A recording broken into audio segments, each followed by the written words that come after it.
पद्मे स्थिताम् पद्मवर्णाम् तामिहो बह्वये श्रियम् चन्द्राम् प्रभासाम् यशसा ज्वलम् ते श्रियम् लोके देवजुष्टामुदाराम्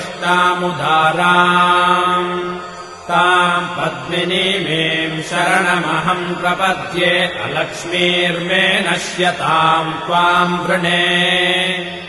आदित्यवर्णे तपसोऽधिजातो वनस्पतिस्तव वृक्षोऽथ बिल्वः तस्य फलानि तपसानुदन्तु मायान्तरायाश्च बाह्या अलक्ष्मीः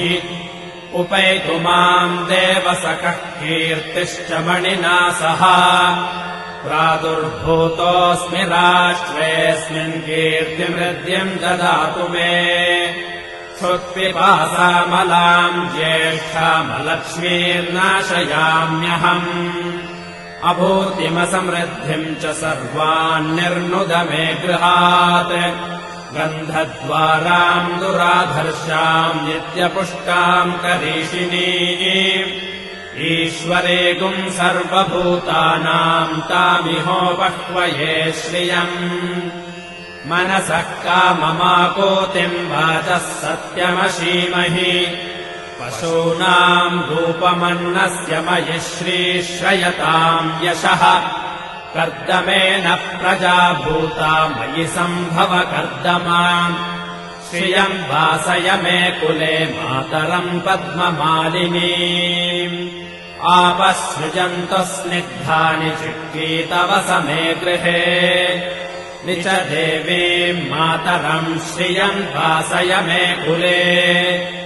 आर्द्राम् पुष्करिणीम् पुष्टिम् सुवर्णाम् हेममालिनीम् सूर्याम् हिरण्मयीम् लक्ष्मीम् जातवेदो महावः आर्द्राम् यः करिणीम् यष्टिम् पिङ्गलाम् पद्ममालिनीम् चन्द्राम् हिरण्मयीम् लक्ष्मीम् जातवेदो महावः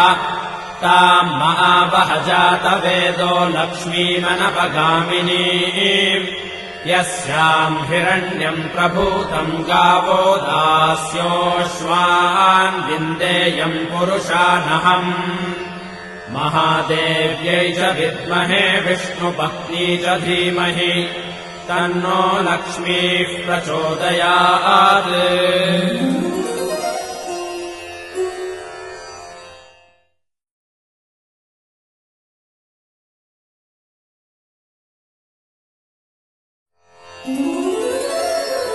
हिरण्यवर्णाम् हरिणीम् सुवर्णरजतस्रजाम्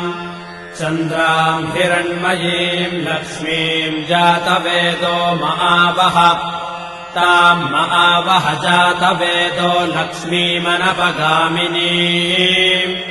यस्याम् हिरण्यम् विन्देयम् गामश्वम् पुरुषानहम् अश्वपूर्वाम् रथमध्याम् हस्तिनादप्रबोधिनीम्